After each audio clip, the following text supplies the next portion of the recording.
Hello बच्चों, क्या हाल चाल? सब एकदम मस्त है ना।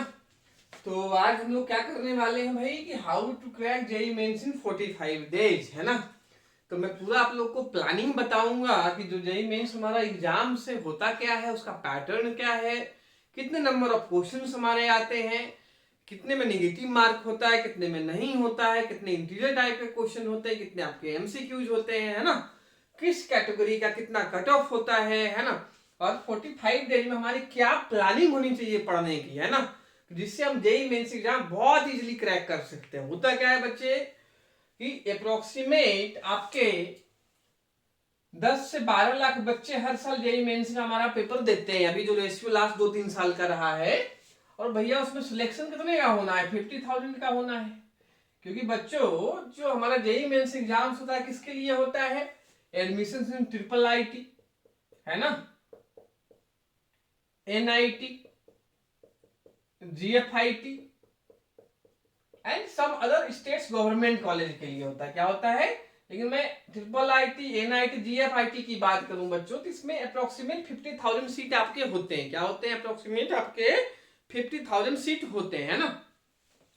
तो भाई 10 से 12 लाख बच्चों में 50,000 के अंदर कैसे आना है ना, कि हमारे रैंकिंग 50,000 के अंदर कैसे आनी है, वो चीज समझाऊंगा। क्योंकि देखो, जो जेई एडवांस का पेपर होता है उसमें अराउंड 2.5 लाख बच्चों को क्वालिफाइड किया जाता है।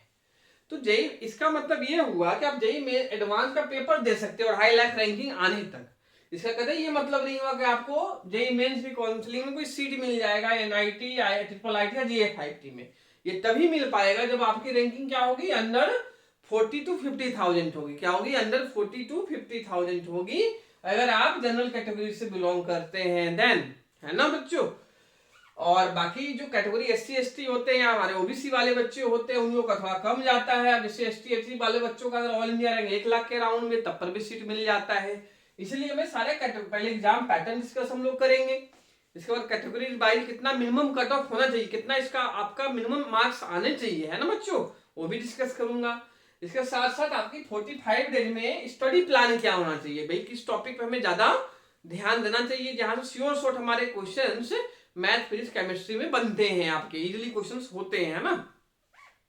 तो वो भी पूरा प्लानिंग में बताने वाला हूँ, ठीक है कि नहीं है। तो पहले देखिए, जो जेई मेंस आपका एग्जाम होने वाला है दिस ईयर, है ना, इस साल जो हमारा जेई मेंस होने वाला है बच्चों, एग्जाम डेट्स आ गए हैं, सब बच्चों को पता होगा, है ना।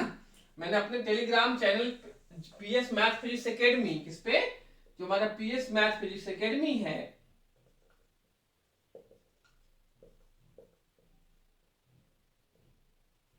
एकेडमी जो हमारा टेलीग्राम पे भी चैनल है, हमारे यूट्यूब पे भी ये पीएस मैथ फिजिक्स एकेडमी, है ना भाई। तो इस पे हमने आप लोग को डेट शेयर किया हुआ है। तो जेई मेन जो इस साल होने वाला है हमारा 2 सेशंस होगा। कितना होगा बच्चों? 2 सेशंस आपका होने वाला है ना। जो एग्जाम पैटर्न होने वाला है ये रहने वाला है हमारा पीसीएम, है ना। पीसीएम मतलब क्या हुआ भैया? Physics chemistry maths. क्या हुआ? फिजिक्स केमिस्ट्री मैथ हुआ, है ना। तो देखो भाई, फिजिक्स में भी हमारे कितने आते हैं? 25 क्वेश्चन। केमिस्ट्री में भी 25 आते हैं, और आपका मैथ्स में भी कितने आते हैं? हमारे 25 क्वेश्चन आते हैं, ये सबको पता होगा। इसमें 20 जो क्वेश्चन आपका होता है वो क्या होता है? एमसीक्यूज होता है। प्लस 5 आपके जो होंगे वो, देखो इस बार हो सकता है 10 क्वेश्चन आपको आए बच्चे। कितने आए? 10। उसमें से 5 आपको करना होगा, है ना। तो ये हमारा 5 जो होता है इंटीजर टाइप होता है। क्या होता है? इंटीजर टाइप आपका होता है। यही सेम पैटर्न इसमें भी रहेगा बच्चों, सेम इसमें भी रहने वाला है। तो टोटल आपके कितने हो गए? 75 क्वेश्चन। कितने हो गए? 75 क्वेश्चन, है ना। और 1 क्वेश्चन आपका 4 मार्क्स का होता है भाई, तो 300 मार्क्स का क्या हो गया? टोटल पेपर आपका हो गया, ठीक है ना। फिर 1/4 हमारा निगेटिव मार्किंग भी होता है, ये ध्यान रखना है पेपर में हमें कि भाई अगर आप एक क्वेश्चन गलत करते हो तो मिलना होता है 4 नंबर, और अगर सही करते हो तो मिलेगा कितना? 4 मार्क्स मिलेगा एक क्वेश्चन पे, है ना। अगर आप रॉन्ग करते हो, गलत करते हो, तो 1 नंबर आपका क्या हो जाएगा? डिडक्ट हो जाएगा, माइनस में चला जाएगा। तो पहली बार जब भी हम लोग ये पेपर देने जा रहे होते हैं जेईई मेंस का, तो आपको भैया जो क्वेश्चन आ रहा होता है वही क्वेश्चन करें, तुक्काबाजी बिल्कुल मत करें। क्या? तुक्काबाजी बिल्कुल मत करें। कम से कम 50-50 तो चांस हो कि 4 में से अगर 2 ऑप्शन छाट लिया है, आपने सिलेक्ट कर लिया कि नहीं भाई ये दो नहीं होगा, ये दो ही होगा कॉन्सेप्ट से, तो एक रिस्क ले सकते हो, वो भी 2-4 क्वेश्चन में। ये नहीं कि 10-15 क्वेश्चन में रिस्क ले लिया है कि नहीं है। क्योंकि देखो यहाँ पर नेगेटिव मार्किंग पेपर में होता है भाई, फालतू क्वेश्चन करने का कोई मतलब ही नहीं है। जितना आपको आ रहा है ऑनेस्टी के साथ कीजिए, प्रॉपर कंसेप्ट के साथ आ रहा है, ये भी ध्यान रखना है बच्चों। ये नहीं कि हमने कैसे भी तुक्का लगा दिया जी, आंसर आ गया हमने टिक कर दिया, ये भी नहीं। प्रॉपर कंसेप्ट फॉर्मूला मेथड लगाते हुए अगर आपका कैलकुलेशन करते हुए आंसर आ रहा है तभी मार्क करें। तो ये तो हो गया बच्चा 20 एमसीक्यूज रहने, 5 इंटीजर टाइप रहने, हो सकता है 10 क्वेश्चन हो, 10 में से आपको 5 करने होते हैं। तो ये तो एग्जाम पैटर्न हमारा हो गया। इसके बाद हम लोग कट ऑफ की बात कर लेते हैं थोड़ा, कि किस कैटेगरी का कितना कट ऑफ होता है। देखो बच्चों, आप लोग जो परसेंटाइल आपका होता है वो परसेंटाइल अलग चीज है। जो हमारा जेईई मेंस में स्कोर आपका रिलीज होता है, आंसर जो देते हैं वहां पर, वो परसेंटाइल आपका होता है। क्या होता है? परसेंटाइल होता है। लेकिन यहां मैं आपको मार्क्स के टर्म में बताऊंगा, भैया 300 में से कितना नंबर लाओगे जिससे आप एक सिक्योर जोन में रहोगे। क्या रहोगे? सिक्योर जोन में रहोगे कि आपका भैया एक सीट पक्का है किसी भी ब्रांच में, है ना। क्योंकि मार्क्स से थोड़ा सा बेटर समझ में आपको आएगा, क्लियर कट आइडिया लगेगा कितना भैया नंबर हमें लाना है मिनिमम एक सीट सिक्योर करने के लिए किसी भी ब्रांच में। बाकी कंप्यूटर साइंस ब्रांच के लिए कितना जरूरत होगा वो भी मैं डिस्कस करके बताऊंगा आप लोग को, भैया कंप्यूटर साइंस कितने पे आप लोग को कैटेगरी वाइज मिल सकता है। इसके बाद स्टडी प्लानिंग करेंगे कि भाई कि मैथ्स फिजिक्स केमिस्ट्री में आपको कौन कौन सा टॉपिक पे फोकस करना चाहिए जिससे आप मिनिमम स्कोर कर सकते हैं। क्लियर है ना। तो बच्चों जो भी न्यू स्टूडेंट है भाई चैनल सब्सक्राइब जरूर कर लो और बेल आइकन जरूर प्रेस कर लेना, है ना। और पूरा वीडियो बहुत इंटरेस्टिंग होने वाला है, बहुत पसंद आने होने वाला है, क्योंकि पूरा मैं प्लानिंग आज बताने वाला हूं आप लोगों को, है ना। तो लाइक जरूर कर लें और जितना ज्यादा शेयर कर सकते हैं, शेयर बटन भी भाई क्लिक करते चलो साथ में, है ना। लाइक और शेयर ये तो भी करते चलो, है ना। तो आज का हमारा जो लेक्चर है बहुत इंटरेस्टिंग है बच्चों की, जो भी एग्जाम के लिए आप जा रहे हो उसकी प्लानिंग होनी हमारे पास बहुत जरूरी है। और ये मैं 45 डेज का प्लानिंग बताने जा रहा हूँ, है कि नहीं है। तो हम लोग कट ऑफ पे आते हैं, तो हो गया हमारे एग्जाम की बात की होता क्या है, क्या चीज आता है हमारा, है कि नहीं है। अब हम कट ऑफ पे आ जाते हैं, थोड़ा सा किस पे आ जाते हैं, कट ऑफ पे, है ना। कट ऑफ में परसेंटाइल के टर्म में बहुत सारे बच्चों को कंफ्यूजन होता है कि भैया कितना परसेंटाइल कितना नंबर। इसलिए मैं अप्रोक्सीमेट नंबर के टर्म्स में आपको बताऊं, भाई इतना मार्क्स अगर आपका स्कोर होगा तो आप एक सेफ जोन में हो, है ना। तो हम लोग बात करते हैं जैसे जनरल, पहला हमारा क्या है, जनरल है। फिर जनरल में बेटा एक ईडब्ल्यूएस कैटेगरी आती है, ईडब्ल्यूएस की बात करेंगे हम लोग। फिर ओबीसी की बात करेंगे, फिर एससी कैटेगरी की बात करेंगे और फिर एसटी कैटेगरी की बात करेंगे, है ना बच्चों। देखो पहले हम जनरल की बात करते हैं।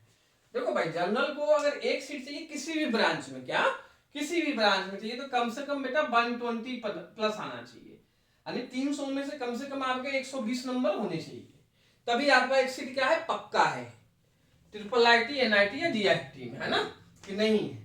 बाकी ब्रांच सिक्योर नहीं है। ब्रांच अगर कंप्यूटर साइंस चाहिए तो 180 प्लस चाहिए, 162 कम से कम 160 प्लस तो चाहिए ही चाहिए। ऐसे 180 पे सिक्योर जोन आपका होता है। कितने होता है, अगर आपके 180 मार्क्स है बच्चे तो आप बिल्कुल कंप्यूटर साइंस ब्रांच ले सकते हो।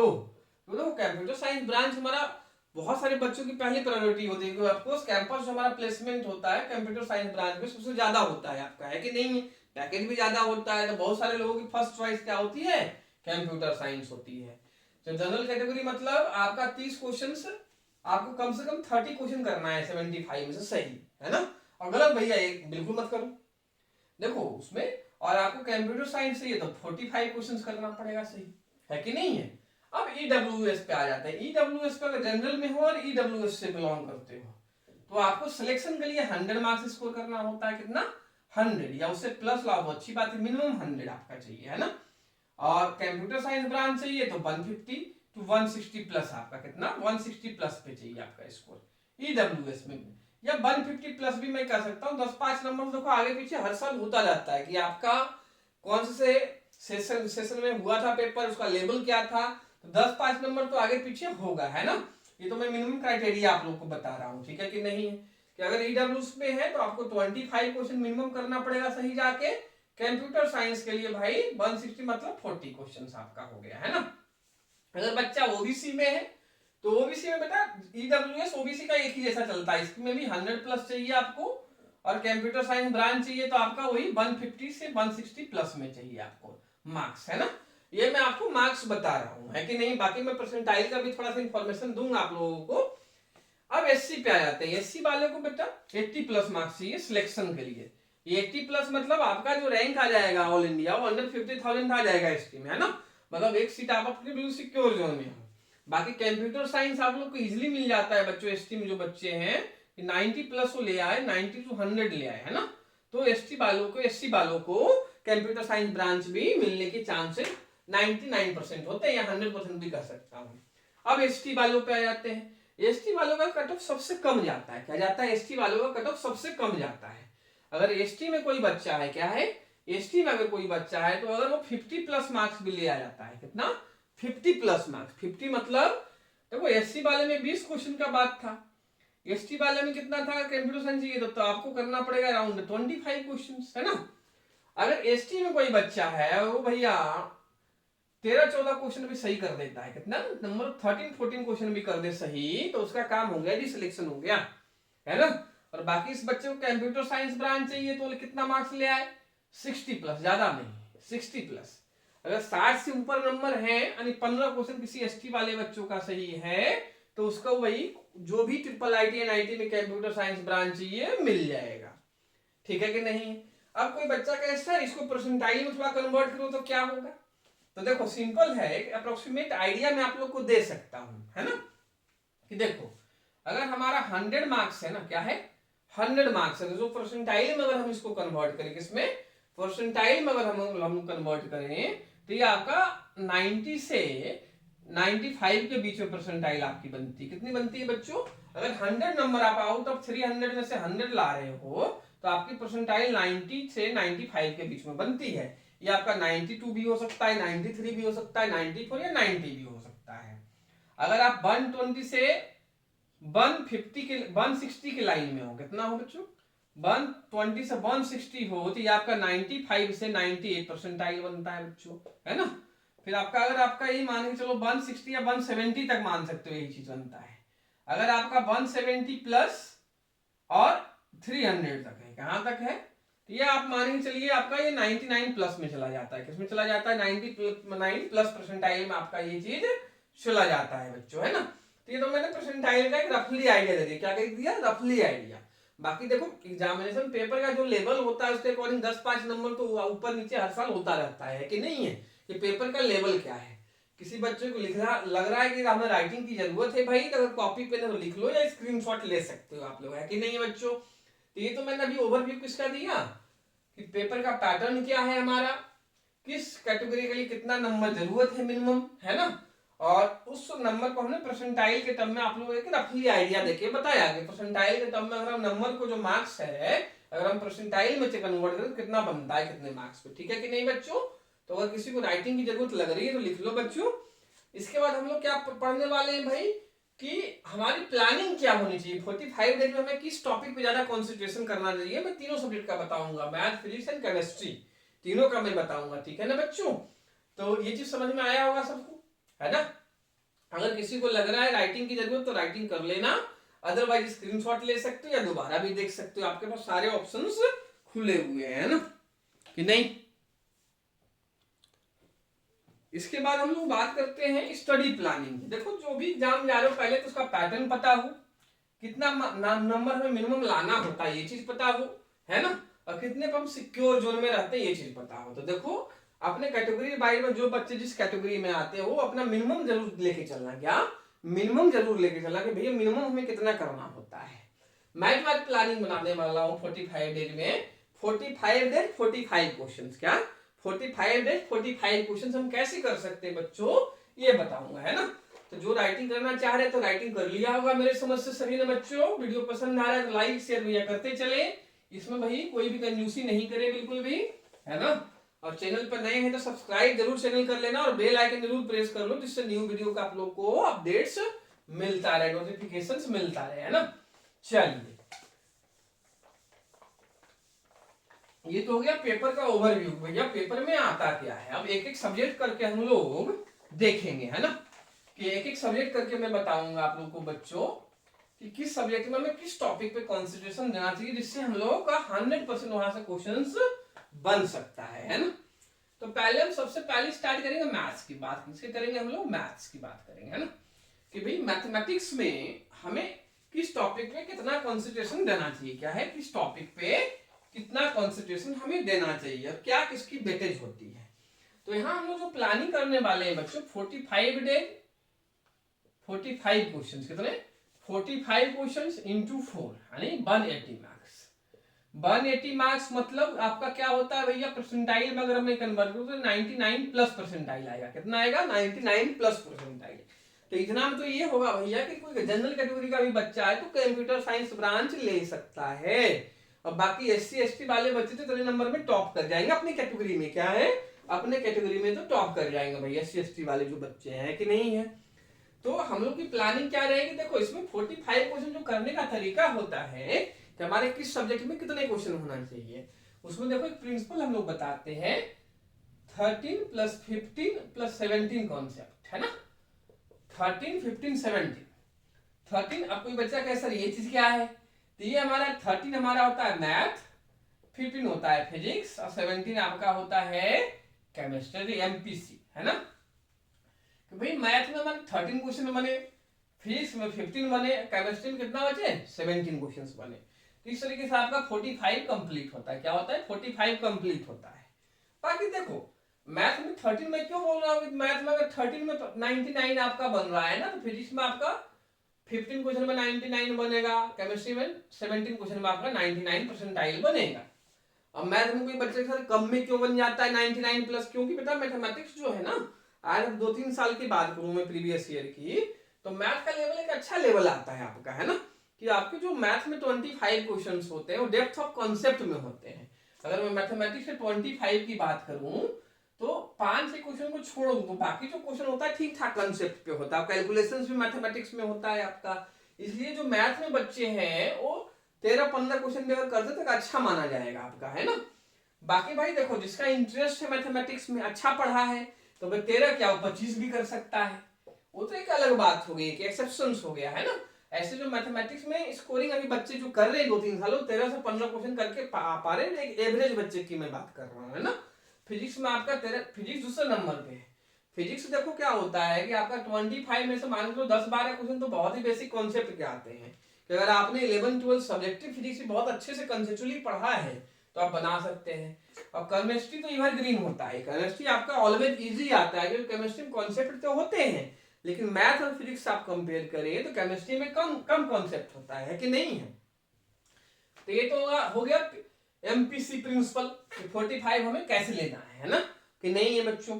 अब इसमें देखो क्या है कि आपका मैंने पहले ही बताया कि मान लो किसी का मैथ बहुत अच्छा है तो हो सकता है वो 18-20 क्वेश्चन में बना दे, केमिस्ट्री में थोड़ा कम हो जाए, वो तो अपनी हर बच्चे की अपना अलग अलग क्या होता है, इंटरेस्ट होता है, हर बच्चे का अलग अलग सब्जेक्ट में कमांड होता है, पकड़ होता है, वो एक अलग बात होगी, क्या होगी, वो एक डिफरेंट फैक्टर है।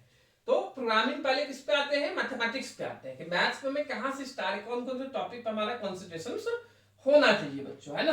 तो देखो मैथ्स में जो सबसे पहले आपकी होनी चाहिए कंसंट्रेशन, देखो मैथमेटिक्स चैप्टर जो स्टार्ट ही आपका होता है वो कहां से होता है, ट्रिग्नोमेट्री से। कहां से होता है बच्चों, ये तो लिख लिया होगा, है ना, जिसको लिखने की जरूरत है भैया लिखते चलो यार, देख के समझते चलो यार, समझ में आ जाएगा, है ना।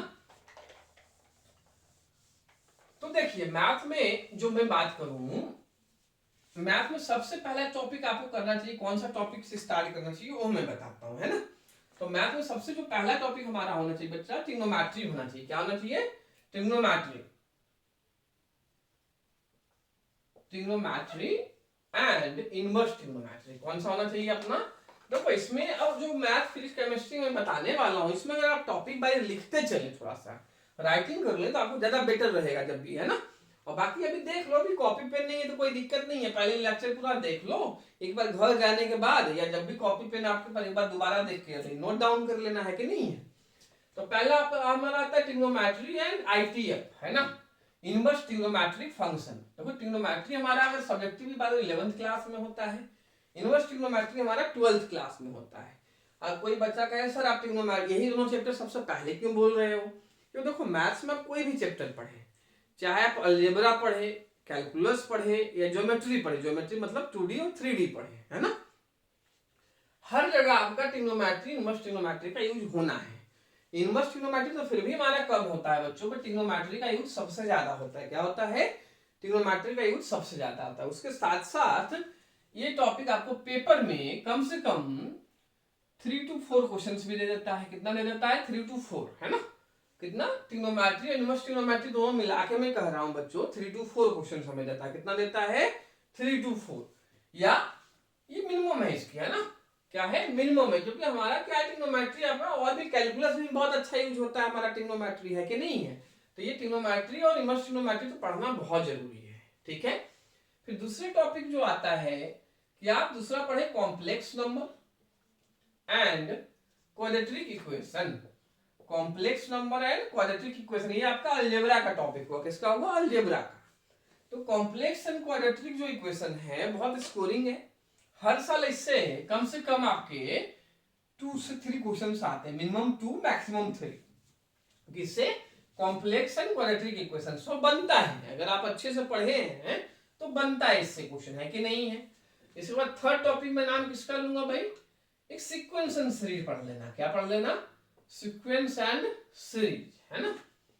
सीक्वेंस एंड सीरीज मतलब AP, GP, HP, arithmetic progression, geometric progression and harmonic progression. ये आपको बेटा 1 से 2 क्वेश्चंस आपको देता है पेपर में। फिर देखो सीक्वेंस एंड सीरीज जो चैप्टर है ना, ये अपने आप में तो देता ही क्वेश्चन, इसके साथ साथ इसका 2D हो गया या कैलकुलस हो गया, स्टैटिक्स हो गया, वहां पर भी हमारा इस चीज का क्या है? यूज होता है। तो ऐसे चैप्टर जहां पर हमारा क्या है, जिसका कॉन्सेप्ट किसी दूसरे चैप्टर में ज्यादा यूज होता है भैया, वो तो हमें आना ही चाहिए। तो क्या हो गया? सीक्वेंस एंड सीरीज आपका हो गया, क्योंकि 1 से 2 क्वेश्चन आपको पेपर में क्या है बच्चों? देता है कि नहीं है? कि कोई दिक्कत वाली बात है इसमें, है ना? आगे हम लोग कोई टॉपिक देखते हैं कि अगला हम कौन सा टॉपिक पढ़ना चाहिए paper point, examination point of view से, वो चीज हम देखेंगे। तो जो 4th नंबर पे हमारा है, कौन सा है भैया? जो 4th नंबर पे है, तो हमारा फर्स्ट क्या था? सीक्वेंस एंड सीरीज था हमारा, है ना? अब फोर्थ वही बच्चा का है सर कि कौन सा चैप्टर हमें पढ़ना चाहिए, तो फोर्थ मतलब बेटा आपका है मैथमेटिकल रीजनिंग। क्या है? मैथमेटिकल रीजनिंग आपका क्या है? मैथमेटिकल रीजनिंग आपका, है ना?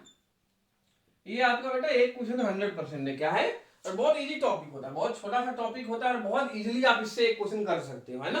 तो मैथमेटिकल रीजनिंग हो गया चौथा टॉपिक हमारा। एक क्वेश्चन आपको ये पेपर में देगा, ठीक है कि नहीं है? पांचवा हम टॉपिक की बात करें, जो 5th टॉपिक की बात हो, स्टैटिक्स आपका है। कौन सा है? स्टैटिक्स। स्टैटिक्स आपका बेटा एक क्वेश्चन देता है पेपर में और इजी होता है, मतलब ये मैं यही टॉपिक बता रहा हूं जिससे आप क्वेश्चन बना सकते हो ये पेपर में इजीली जाके, है ना? यहाँ पर हम वही क्वेश्चन टॉपिक डिस्कस करने वाले हैं। देखो पूरा सिलेबस तो भी 45 डेज में तो कवर अप होगा नहीं आपका रिवीजन, जो नहीं पढ़ चुके हैं। हाँ पढ़ चुके हैं तो 45 डेज में रिवाइज कर सकते हो, है ना? बाकी ये फाउंडेशन अगर नॉलेज है ये सब चैप्टर का, तो आप इजीली 45 डेज में कवर अप कर सकते हो इतने चैप्टर को, है ना? अगर फाउंडेशन आपको 11-12 आता है देन। अब जिसको भैया 11-12 भी नहीं आता, एनसीईआरटी भी नहीं आता, उसके लिए तो दिक्कत है फिर, है ना? तो स्टैटिक आपका 1 क्वेश्चन दोना है, आता नहीं चाहिए। इसमें हमारा 2D आता है। कौन सा? 2D। 2D में आपका होता है कोऑर्डिनेट ज्योमेट्री, पहला चैप्टर आपका। दूसरा होता है स्ट्रेट लाइन, फिर होता है कोनिक सेक्शन, है ना? क्या होता है? Conic section. कोनिक सेक्शन में आपके 4 टॉपिक होते हैं। कितने होते हैं बच्चों? आपके 4 टॉपिक होते हैं। उसमें एक सर्कल आपका आता है। कौन सा? सर्कल आता है भैया। दूसरा आपका पैराबोला आता है। क्या आता है? पैराबोला।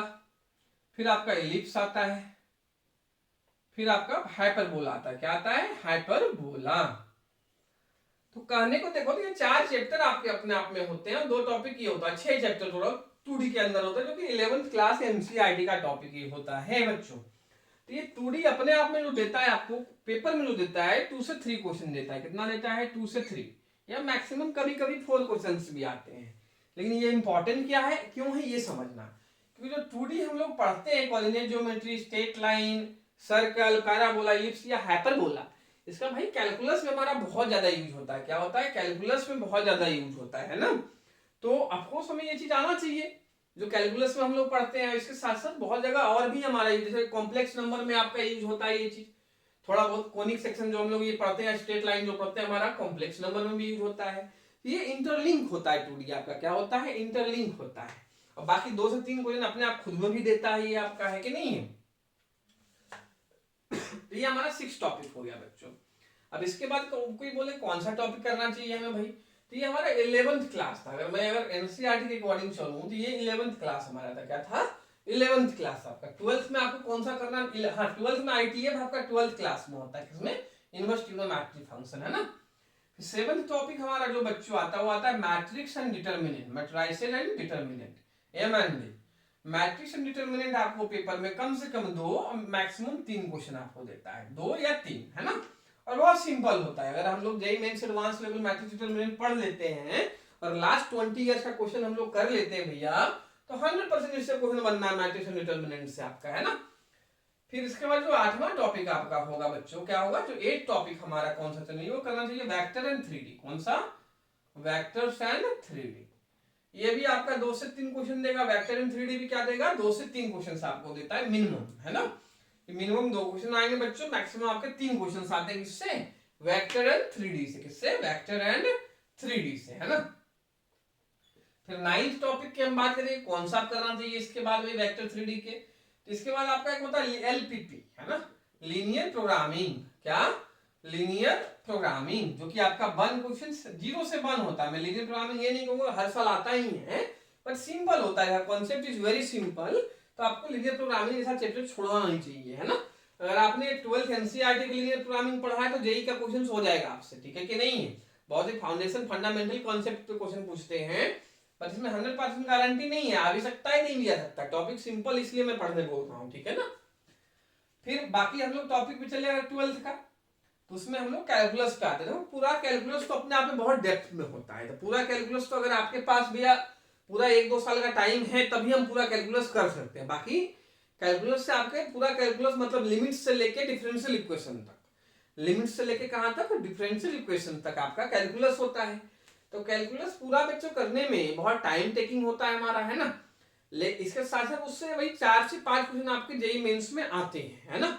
लेकिन मैं बोलूं 4 से 5 क्वेश्चन 100% बन जाएगा क्या? तो ऐसा बिल्कुल नहीं है, क्योंकि कैलकुलस में जो क्वेश्चन का वेरिएशन होता है, जो लेवल होता है, वो बहुत ज्यादा वैरी करता है। कुछ क्वेश्चन बहुत डिफिकल्ट भी बनते हैं जो बच्चों के करने के पहुंच से दूर होते हैं, है ना। तो जो भी मैं ये प्लानिंग आप लोगों को बता रहा हूँ, एवरेज स्टूडेंट के लिए बता रहा हूँ। किसके लिए बता रहा हूँ भाई?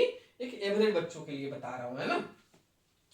तो कैलकुलस भाई ऐसा भी मैं नहीं कहूंगा पूरा कैलकुलस छोड़ दो, क्योंकि पूरा कैलकुलस छोड़ना कभी भी बेनिफिशियल नहीं है। ये कैलकुलस का थोड़ा बहुत ही हमारा 2D में भी होता है, तो कैलकुलस का कुछ टॉपिक हमें करना चाहिए क्या, जिससे हमारे डायरेक्ट क्वेश्चंस बनते हैं बच्चों। वो टॉपिक पर आपकी कमांड अगर करोगे, लास्ट 20 ईयर्स का क्वेश्चन उस पर प्रैक्टिस कर लो, तो आपके 99% चांस होते हैं कि क्वेश्चन आपसे क्या है, बनेगा। तो कैलकुलस में कौन से टॉपिक करना चाहिए वो मैं बताता हूं। तो कैलकुलस में सबसे पहले आप लोग को क्या करना चाहिए? डिफरेंशिएशन, जो कि इजी हमारा होता है ना। पहला टॉपिक हो गया डिफरेंशिएशन। फिर एप्लीकेशन ऑफ डेरिवेटिव, एओडी के अंदर हम लोग आते हैं। क्या है? एओडी। तो एओडी आपका सिंपल टॉपिक होता है। एओडी में कहूं डिफिकल्ट है? बिल्कुल नहीं। एओडी में क्या होता है आपका? रेट ऑफ चेंज फाइंड करना, इंक्रीजिंग डिक्रीजिंग करना, मैक्सिमम मिनिमम आपका हो गया। तो ये सब टॉपिक बच्चे आप जो 12th लेवल एनसीईआरटी में पढ़ते हो, अगर उतना भी कर लेते हो ना, तो आपके जेईई में क्वेश्चन बनने के चांस होते हैं। तो एक तो एओडी हो गया। बाकी इंटीग्रेशंस जो है ना, आप इसको 12th लेवल करें भाई। इंटीग्रेशंस आप 12th एनसीईआरटी लेवल रखें, क्योंकि अगर इंटीग्रेशंस आपका 12th लेवल भी नहीं है एनसीईआरटी लेवल, तो आपको एओआई और डिफरेंशियल इक्वेशन करने में भी क्या है, दिक्कत जाएगी। तो देखो मैं कैलकुलस में बच्चों को ये सजेस्ट करता हूं कि आप एनसीईआरटी लेवल पढ़िए, जो 12th क्लास में होता है हमारा, वो लेवल में पढ़िए। भले ही जेईई लेवल आप नहीं पढ़ रहे हैं, एनसीईआरटी लेवल मत छोड़ के जाना, है ना। तो डिफरेंशिएशन हो गया, एओडी हो गया, इंटीग्रेशंस हो गया, एओआई एंड डिफरेंशियल इक्वेशन, ये हमारा कैलकुलस था। लिमिट्स में बहुत ज्यादा वेरिएशन, और लिमिट्स में बिल्कुल नहीं सजेस्ट करूंगा, टाइम फालतू का वेस्ट करो। वो लिमिट्स हमारा बहुत डेप्थ में जाता है, उसके बहुत ज्यादा वेरिएशंस ऑफ क्वेश्चंस बनते हैं। आजकल जो लिमिट्स के क्वेश्चन सारे बहुत ही कंसेप्चुअल आ रहे हैं, बहुत डेप्थ में आ रहे हैं। तो लिमिट्स में आपका फालतू टाइम वेस्ट होगा, क्वेश्चन बनने के चांस भैया 1-8% है ना। अब बात आता है कि जो कैलकुलस में सर है कि इसमें कौन सा टॉपिक हम डेप्थ में पढ़े, कि 20 इयर्स में हम लोग क्या साथ में लेके चले। उसमें ये कहूंगा एओआई, डिफरेंशियल इक्वेशंस आपका, और इंटीग्रेशंस, और एओडी आप अपना क्या रखे, 12th लेवल रखे। क्या रखे बच्चों? 12th लेवल, है ना। 12th एनसीईआरटी लेवल तो आपको आना चाहिए। डिफरेंशिएशन आप जेई पे जा सकते हो। डिफरेंशिएशन, एओआई, डिफरेंशियल इक्वेशन, ये आपको जेई मेंस लेवल करना चाहिए। एओडी इंटीग्रेशन अगर आप 12th एनसीईआरटी लेवल भी कर लेते हैं तो आपका काम हो जाएगा। उसी लेवल से अगर क्वेश्चन बनना होगा जेई में आपका तो बन जाएगा भैया, और नहीं बनना होगा तो फिर नहीं बनेगा। हाँ, एवाई डिफरेंशियल इक्वेशंस और ये कर सकता हूँ। इससे देखो जो आपका कितना आता है कैलकुलस से भाई पेपर में 4 से 5 क्वेश्चन कितने आते हैं, 4 से 5। तो देखो अगर जितना मैं प्लानिंग बता रहा हूँ इतना भी अगर आप लोग कर लेते हो तो 4 5 मान लो 5 क्वेश्चन आ रहा है, 5 में से भैया 2 से 3 क्वेश्चन, 2 क्वेश्चन तो बनने के चांस आपके रहेंगे कैलकुलस से भी। क्या रहेंगे? अगर डिफिकल्ट भी आता है तब पर भी आप 2 क्वेश्चन तो कर पाओगे, है ना, कि नहीं है बच्चों? तो ये प्लानिंग है हमारी मैथमेटिक्स पढ़ने की। क्या ये हमारे क्या होनी चाहिए? प्लानिंग होनी चाहिए, है कि नहीं है? कि देखो इतने को मैं इतने टॉपिक में अगर जोड़ दूं, अगर क्वेश्चन इसको कन्वर्ट कितना होगा भाई, 4 क्वेश्चन ये आपका हो गया, 3 ये हो गया जी, तो 4 + 3 कितना हो गया? 9 हो गया। हम इससे एक क्वेश्चन ही लेके चलते हैं, चलो। तो 4 + 3 7 हुआ, +1 8 हुआ, आपका 1 9 क्वेश्चन हो गया। स्टैटिक्स आपका 1 10 क्वेश्चन हो गया। 3 क्वेश्चन इससे आपके हो गए 13 क्वेश्चन हो गए। 2 क्वेश्चन इससे ले लेता हूं मैं, 13 2 15 क्वेश्चन हो गया, आपका 15 हो गया। 15 + 3 कितना हो गया आपका? 18 क्वेश्चन हो गया जी। 18 + 2 क्वेश्चन इससे भी अगर आप बना देते तो क्या 20 क्वेश्चन आपका ये कवर अप करता है। कितना करता है? 20 आउट ऑफ 25। तो भाई अगर 20 का हम सिलेबस करके जा रहे हैं, क्या 20 का हम सिलेबस करके जा रहे हैं, और हमारा मैथ में हमने कितना बताया? 13 क्वेश्चन। 13 क्वेश्चन में आपको कितना 99+ परसेंटाइल बन जानी है जी, है ना। तो अगर आप 20 में से 13 क्वेश्चन भी बना के आते हो सिलेबस, तो 20 क्वेश्चन का देखो सिलेबस करके हम जा रहे हैं, तो मैं ये नहीं कहूंगा कि 20 बन जाएगा भाई। 20 में से 13 15 क्वेश्चन बनने के चांस तो हमारे होंगे जी। 13 15 बना के आते, मैथमेटिक्स सेक्शन हमारा क्या है? ओके हो जाता है। तो ये मैथमेटिक्स में टॉपिक करने का चांस रहेगा। बाकी देखो भैया 2 साल प्रोग्राम वाले बच्चे या 1 साल प्रोग्राम वाले बच्चे, वो तो पूरा सिलेबस पढ़े। लेकिन जो बच्चे 1 साल या 6 महीने से तैयारी कर रहे हैं, 6 मंथ या 1 मंथ से प्रिपरेशन कर रहे हैं, तो लास्ट 45 डेज में इस टॉपिक पे आप कंसंट्रेशन कीजिएगा मैथमेटिक्स में, तो यहां से क्वेश्चन बनने के चांस आपके सबसे ज्यादा रहते हैं। और जो टॉपिक मैंने बताया हूं अगर इसको अच्छे से पढ़ लीजिएगा बच्चों, तो यहाँ से मैक्सिमम चांस रहेगा कि आप क्वेश्चन बना सकते हो जेईई मेंस में जाके, ठीक है कि नहीं है? तो अगर इसको किसी को राइटिंग करना है बच्चों को, जरूर राइटिंग करें, है कि नहीं बच्चों? ठीक है कि नहीं है? अब इसके बाद थोड़ा सा मैं आप लोगों को किसका नॉलेज दूंगा?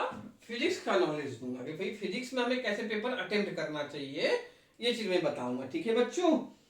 तो जिसका राइटिंग हो गया भाई लाइक जरूर करते चलो, शेयर जरूर करते चलना भाई। अभी तक भी सब्सक्राइब चैनल नहीं किया, सब्सक्राइब जरूर करो भाई, और बेल आइकन पे प्रेस करते चलो, है ना। और जो भी लेक्चर में बनाता हूँ बच्चों, वो लाइव देखने की कोशिश करें। लाइव देखते हो तभी हम लोग का नंबर वहां पर क्या है? इंक्रीज होता है। ये सबका लिख लिया होगा बच्चों ने, है ना। देखो राइटिंग कर लो एक पेज पे, तो इससे क्या रहेगा कि प्लानिंग आपको पता रहेगा, हमेशा याद रहेगा भाई ये क्वेश्चन, ये हमें चैप्टर पे ज्यादा कंसंट्रेशन करना है। क्या करना है? ज्यादा कंसंट्रेशन करना है। इसलिए मैं हमेशा बच्चों को बोलता हूँ। बाकी अभी कॉपी पेन नहीं है तो कोई दिक्कत नहीं है, बाद में राइटिंग कर लेना या दिमाग में इसको स्टोर कर लो, सबसे अच्छी बात है यार, है ना।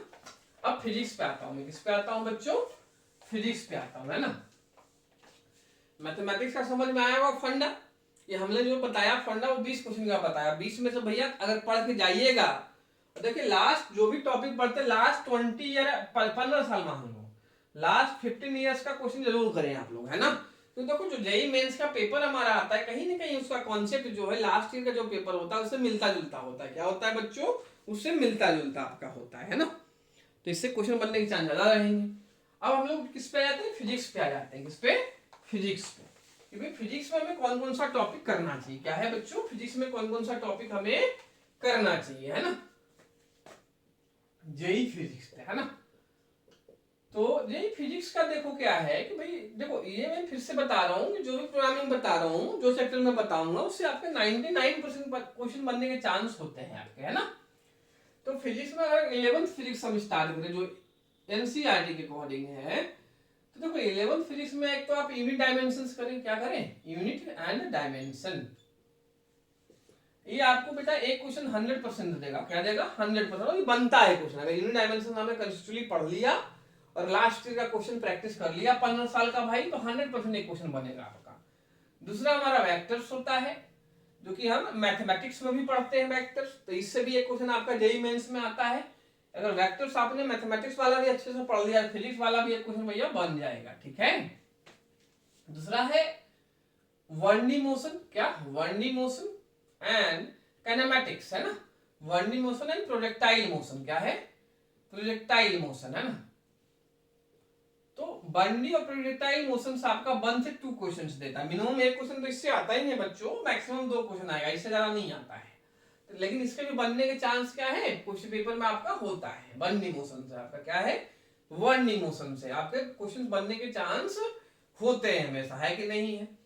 इसके बाद जो लॉज ऑफ मोशन होता है हमारा, क्या होता है, laws of motion, work energy power, है ना। इससे भी देखो मैं 100% गारंटी नहीं लूंगा कि इससे क्वेश्चन बनेगा ही बनेगा आपका, बट ये भी कि हम पूरा चैप्टर छोड़ के जाएं ये भी अच्छी बात नहीं है। तो laws of motion and work energy power, है ना, वर्क एनर्जी, क्योंकि दोनों एक दूसरे से क्या होते हैं, इंटर रिलेटेड टॉपिक होते हैं, एंड पावर। तो ये आपको जो दोनों चैप्टर में मिलके laws of motion and work energy जो पावर है आपका, कम से कम 2 क्वेश्चन तो दे ही देता है हमें, क्या 2 क्वेश्चन तो दे देता है, फिर 1 से 2 क्वेश्चन, है कि नहीं है। इसके बाद आपका रोटेशनल मोशन आता है, बट रोटेशनल में सजेस्ट नहीं करता हूं। अगर आप शॉर्ट टाइम ड्यूरेशन में तैयारी कर रहे हो 6 महीना 8 महीने में, तो आप रोटेशन पर मत जाएंगे। रोटेशनल चैप्टर क्या होता है, बहुत बड़ा होता है, लेंदी होता है, बहुत सारे कॉन्सेप्ट उसके अंदर होते हैं, है ना। और ग्रेविटेशन के अंदर भी, ग्रेविटेशन भी जनरली जो क्वेश्चन आता है डेप्थ ऑफ कॉन्सेप्ट में आपका आता है, तो उससे जो क्वेश्चन बनने के चांसेस ना के बराबर होते हैं एक एवरेज बच्चे के लिए, है ना। रोटेशनल मोशन और ग्रेविटेशन से, तो ये 2 चैप्टर आप फाउंडेशन पढ़ना चाहो तो ग्रेविटेशन लॉ उसको तो पढ़ने कोई फायदा नहीं, रोटेशनल मोशन को। बाकी ग्रेविटेशन जो हमारा है इसको आप एनसीईआरटी लेवल पढ़ सकते हो, 11th लेवल पढ़ सकते हो, और इजी क्वेश्चन आ गया तो एक क्वेश्चन बनने का चांस रहेगा, क्योंकि एक ही क्वेश्चन ग्रेविटेशन से आता है, 100% नहीं है, 0 से 1 पे होता है। एक क्वेश्चन आ भी सकता है बच्चों इससे, एक क्वेश्चन नहीं भी आ सकता, है ना। ये चीज हो गया हमारा।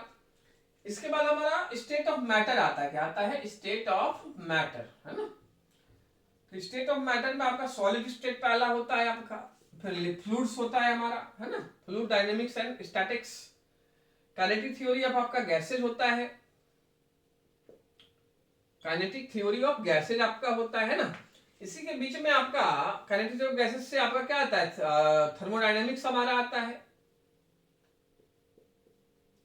Thermodynamics and thermal property of matter, क्या है, thermal property of matter, matter, है ना। ये सारा आपका क्या है, स्टेट ऑफ मैटर में बच्चों आता है। तो ये आप एनसीईआरटी के अकॉर्डिंग 5 चैप्टर होता है, solid state, fluids, thermal property of matter, thermodynamics and kinetic theory of gases. अब ये अगर आप कंसेप्चुअली पढ़ते हैं ये 5 चैप्टर, क्या है बच्चों, 5 चैप्टर अगर कंसेप्चुअली आप पढ़ते हो और लास्ट 20 ईयर्स लेके चलते हो, है ना, लास्ट 15 to 20 ईयर्स, तो यहाँ से क्वेश्चन बनने के चांस आपके 90% होते हैं। कितने होते हैं, 90% होते हैं। और इस पूरे टॉपिक से आपका 2 से 3 क्वेश्चन आता है, कितना आता है, 2 से 3 क्वेश्चन आता है। मान लो 3 क्वेश्चन आया तो आपका एक क्वेश्चन तो बनेगा, 1 या 2 क्वेश्चन तो बनेगा 3 में से, है ना, अगर ये कर लेते हो तो। बाकी हम लोग अब इसमें 11th में क्या फिजिक्स में बचा हमारा, ऑक्सीलेशंस एंड वेव, ऑक्सीलेशंस एंड वेव्स, है ना। तो देखो ऑक्सीलेशंस एंड वेव्स आपके 2 क्वेश्चन देते हैं, एक वेव्स से आता है, एक ऑक्सीलेशन से आता है। अब कोई बच्चा बोले सर इसमें इजी कौन सा होता है, तो ऑक्सीलेशन। ऑक्सीलेशन अगर आपने 100% अच्छे से पढ़ लिया बच्चों तो इसे क्वेश्चन बनने के आपके 99% चांस होते हैं। बाकी वेव्स पढ़ लिया तो इसके भी बनने के भी चांस आपके क्वेश्चन होते हैं। तो इस तरीके से अगर 11th हम फिजिक्स में देखें कितने वही क्वेश्चन बन गए हमारे, 1 2 3 3 to 5, है ना, 6 2 मान लेता हूं उसको, 8 और 2 हमारा कितना 10 क्वेश्चन। तो 10 क्वेश्चन का सिलेबस जो हमारे यहाँ पे हमने कवर किया 11th से किया, किससे किया मैंने, 11th क्लास का जो आपका फिजिक्स होता है ना। तो भाई अगर 10 का आप करके जाते हो और 10 में से अगर मान लो कि बच्चा 7-8 क्वेश्चन भी बना दे, कितना बना दे, 7-8 भी बना दे, तो एक जो उसका टारगेट है 15 क्वेश्चन, कितना है भैया फिजिक्स में हमारा 15, तो ये टारगेट जो 7-8 क्वेश्चन है 11th की फिजिक्स से वो कवर अप हो रहा है। अभी 12th हमारा बचा हुआ है बच्चों। अब इतना लिख लो, फिर मैं 12th के फिजिक्स की प्लानिंग बताता हूँ कि फिर 12th में मैं कौन कौन सा टॉपिक करना चाहिए जहां से क्वेश्चन बनने के आपके 100% चांसेस होते हैं। नहीं 100 तो देखो नहीं होंगे, 90 से ऊपर % का चांस आपका होता है कि किस टॉपिक पे हमें टाइम देना चाहिए, है ना। तो 12th का भी प्लानिंग समझेंगे हम लोग कि किस टॉपिक पे हमें कंसंट्रेशन करना चाहिए फिजिक्स में, 12th क्लास की फिजिक्स में। तो ये 11th का कोई बच्चा राइटिंग करना चाहता है तो कर लो भाई, है ना। तो ये हमने 7 से, अभी हमने 11th का 10 क्वेश्चन आपको बताया, उसमें 7 से 8 भी कर लेते हो तो सफिशिएंट आपका है ना। अब हमें किसमें आते हैं भाई, ट्वेल्थ फिजिक्स में देखो पहला आपका होता है इलेक्ट्रोस्टैटिक्स। क्या होता है? अभी ये देखो इलेक्ट्रोस्टैटिक 50-50 होता है। तो इलेक्ट्रोस्टैटिक आपको बच्चों 1 से 2 क्वेश्चन देता है पेपर में। इसके बाद आता है करंट इलेक्ट्रिसिटी। क्या आता है? Current electricity. तो करंट इलेक्ट्रिसिटी भी आपको 1 से 2 क्वेश्चन देता है। लेकिन देखो इलेक्ट्रोस्टैटिक से क्वेश्चन बनने का चांस भाई मैं कहूँ 100% बिल्कुल नहीं, 50-50 है। कितना है?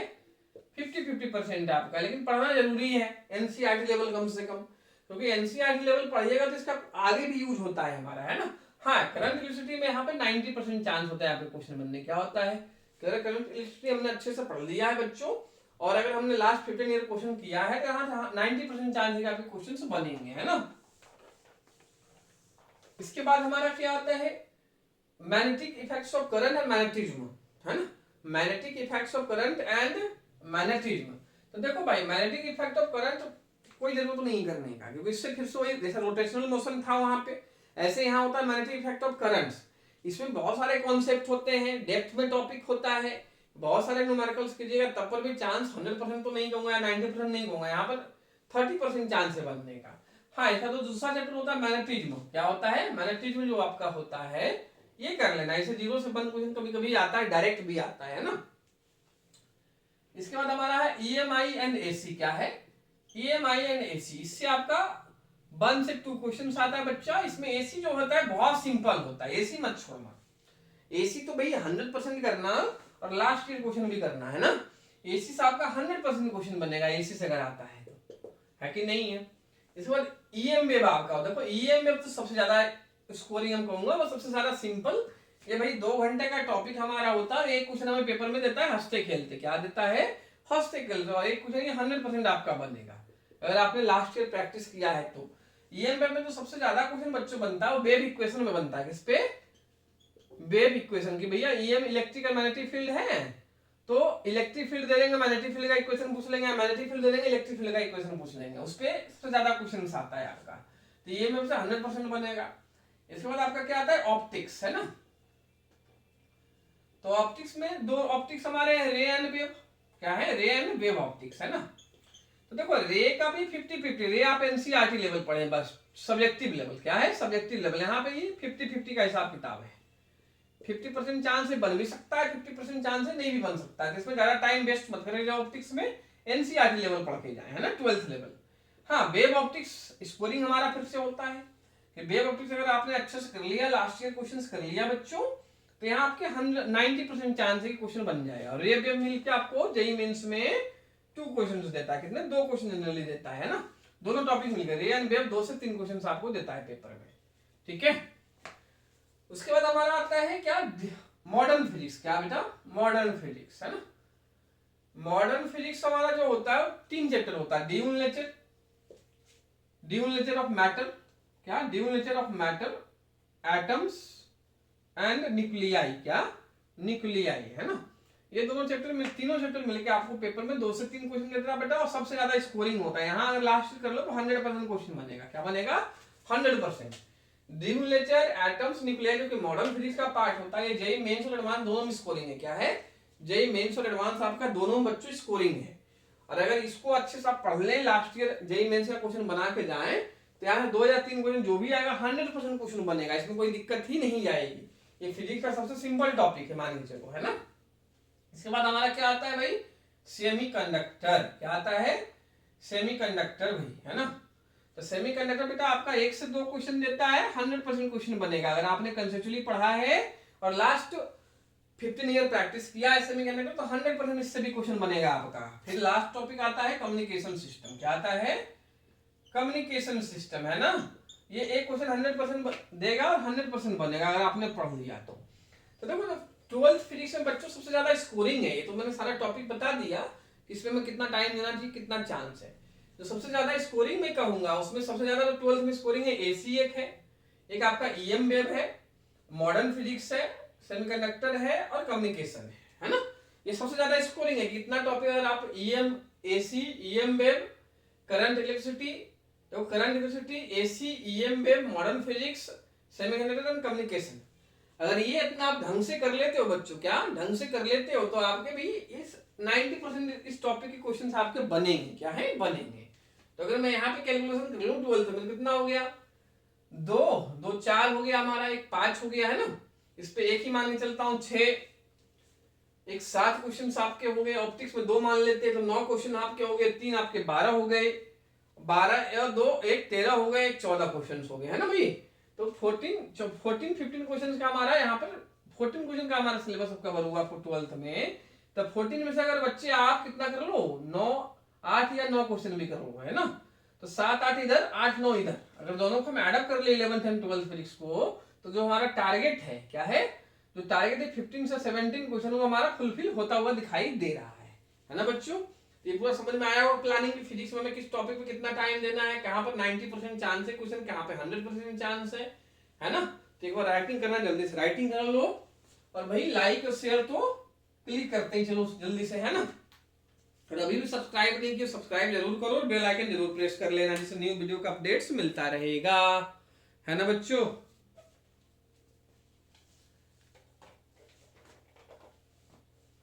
ठीक है बच्चों, जो राइटिंग कर रहे हो एक बार लिख लो जल्दी से, अगर कॉपी पेन है नहीं कर रहे हो तो भाई समझ लो बस, है ना। चलिए, तो फिर अब हम केमिस्ट्री की बात करेंगे, किसकी, तो मैथ एंड फिजिक्स की बात हमने बता दी, प्लानिंग बता दी कि मैथ एंड फिजिक्स में किस टॉपिक पे कितना टाइम दोगे भाई, कैसे क्या होगा काम हमारा, है ना। तो अब मैथ एंड फिजिक्स, थोड़ा सा केमिस्ट्री का भी अंदाजा मैं दे दूंगा कि केमिस्ट्री में कैसे कैसे हमारा क्या होता है ना। तो देखो भाई, केमिस्ट्री में जो हमारा है बच्चों, 3 केमिस्ट्री है भाई, physical chemistry, inorganic chemistry and organic chemistry. क्या है, ऑर्गेनिक केमिस्ट्री हमारा, है ना। तो देखो, जो हमारा जेई में 25 क्वेश्चन है बच्चों, इसमें से जो हमारा ऑर्गेनिक और इनऑर्गेनिक से है ना, मान के चलो 17 से 18 क्वेश्चन आता है। बाकी फिजिकल केमिस्ट्री आपको मैक्सिमम 7 to 8 क्वेश्चन देता है। तो और सबसे अच्छी बात क्या है, इन ऑर्गेनिक और ऑर्गेनिक केमिस्ट्री हमारा कंसेप्चुअली होता है। क्या होता है, कंसेप्चुअल, रखना तो है, मैं ये नहीं कहूं। देखो यहाँ पर 70% चीजें तो हमें याद ही करना होता है, 30% हमें कंसेप्चुअली समझना भी होता है, 30 to 40%, है ना। 60-70% तो आपको याद ही करना होता है। 30-40% जो ऑर्गेनिक के हमारे रिएक्शंस होते हैं, मैकेनिज्म डायग्राम से उसको समझना होता है, कब क्या हम चेंजेस करें तो क्या प्रोडक्ट बनेगा वो भी हमें समझना होता है कंसेप्चुअली। तो इस पे आप जितना कॉन्सेंट्रेशन कर सकते हैं केमिस्ट्री में करने की कोशिश करें, किस पे, इनऑर्गेनिक और ऑर्गेनिक केमिस्ट्री पे, क्योंकि इसमें बेटा क्या होता है, जो आपके 4 ऑप्शन है वो कंसेप्चुअल होंगे, इसमें कोई कैलकुलेशन नहीं होता है हमारा, हम कॉन्सेप्ट लगाते हैं, 4 में से एक सही ऑप्शन देखते हैं, जल्दी से होता है, टाइम हमारा सेव करता है। क्या करता है बच्चों, टाइम सेव करता है। बाकी फिजिकल में जो जिस बच्चे को जो चैप्टर पसंद आ रहा हो, तो जो अच्छा लगता है, जिस चैप्टर से आपके क्वेश्चन बन रहे होते हैं, उसी चैप्टर पे आपका क्या है, कॉन्सेंट्रेशन होना चाहिए, है कि ना। क्योंकि देखो केमिस्ट्री में यार सबसे ज्यादा स्कोरिंग है हमारा, ये ध्यान रखना, 13 15 17, 17 क्वेश्चन, 17 से हम 18 क्वेश्चन केमिस्ट्री में अगर हम अच्छे से कंसेप्चुअली पढ़ते हैं, सारा 15 साल लास्ट ईयर क्वेश्चन प्रैक्टिस करते हैं, तो बनने के बहुत सारे चांस होते हैं। और सबसे अच्छी बात है कि केमिस्ट्री में हमारा टाइम मिनिमम लगता है, यहाँ पे कैलकुलेशन बेस्ड क्वेश्चन तो बहुत कम होते हैं, कि नहीं है बच्चों, ठीक है कि नहीं। ये तो केमिस्ट्री की डिटेल होगी, किसकी होगी, केमिस्ट्री की। बाकी जो है टाइम डिस्ट्रीब्यूशन भी कुछ बच्चे कहते हैं सर टाइम डिस्ट्रीब्यूशन हमारा पेपर में क्या होना चाहिए। तो देखो हमारे पास 180 मिनट्स का टाइम है, तो आप मान के चलिए 70 मिनट्स टाइम तो कम से कम मैथ्स में देना चाहिए, हमें किस में देना चाहिए, मैथ्स में देना चाहिए हमारा। फिर हमारा जो 60 मिनट्स टाइम है वो आपको कम से कम फिजिक्स में देना पड़ेगा बच्चों, कितना देना पड़ेगा, फिजिक्स में। और 50 मिनट्स टाइम आपका जो होता है केमिस्ट्री के लिए होता है, क्या होता है, ऐसे में डिवाइड होना चाहिए। बाकी अगर केमिस्ट्री कोई बच्चा 40 मिनट्स में कर ले तो टाइम आप इसमें मैथ एंड फिजिक्स में एडअप कर सकते हो। ठीक, इतना टाइम ये होता है, मैथ 70 मिनट्स, फिजिक्स आपका 50 to 55 to 60 मिनट्स, केमिस्ट्री आपका 45 to 50 मिनट्स। ये टाइम डिस्ट्रीब्यूशन हमारा होना चाहिए पेपर में, क्या होना चाहिए, होना चाहिए। बाकी 2-4 मिनट आगे पीछे भी हो सकता है, आप पेपर देने जाए तो, है कि नहीं। सबसे इंपॉर्टेंट फैक्टर क्या है बेटा, जो कंसेप्चुअली और प्रॉपर कैलकुलेशन करने के बाद ही आंसर आ रहा है वही टिक करे, तुक्काबाजी तो बिल्कुल मत करें। क्योंकि हमने कैटेगरी बाई जो कट ऑफ है, किस कैटेगरी के लिए मिनिमम कट ऑफ कितने नंबर आना चाहिए जिससे आपका एक सीट एनआईटी या ट्रिपल आईटी जीएफटी में मिल जाए, वो हमने लेक्चर के पहले ही बता दिया है। तो अपने कैटेगरी बाई वो चीज ध्यान रखना हमेशा बच्चों, है कि नहीं है। तो होप आप लोग को आज पूरी प्लानिंग समझ में आई होगी कि हमें मैथ फिजिक्स केमिस्ट्री का पेपर कैसे अटेम्प्ट करना चाहिए, कितना किसका कट ऑफ होता है, कौन सा टॉपिक इजी है, कौन सा डिफिकल्ट है, किस टॉपिक से कितना क्वेश्चन बन सकता है ना बच्चों। तो ये पूरा समझ में आया होगा भाई। तो अभी तक भी लाइक शेयर नहीं किया है तो भी जरूर करो, है ना। सब्सक्राइब चैनल नहीं किया, सब्सक्राइब करके बेल आइकन जरूर प्रेस कर देना, है ना। क्योंकि भाई इस चैनल पे आपको मैथमेटिक्स एंड फिजिक्स का conceptual video JEE Mains advance के लिए मिलता रहेगा, जिसके आपको नोटिफिकेशंस मिलते रहेंगे, ठीक है बच्चों की नहीं है तो लाइक जरूर करें, लाइक शेयर एंड सब्सक्राइब भाई, ये चीज तो करना ही है, जिससे मैं आप लोग को न्यू न्यू वीडियो और देता रहूं, मैं भी मोटिवेट होता रहूं, है ना। जल्दी से हम लोग न्यू वीडियो के साथ मिलते हैं बच्चों। Thank you so much for watching the lecture. Okay बच्चों, बाय बाय।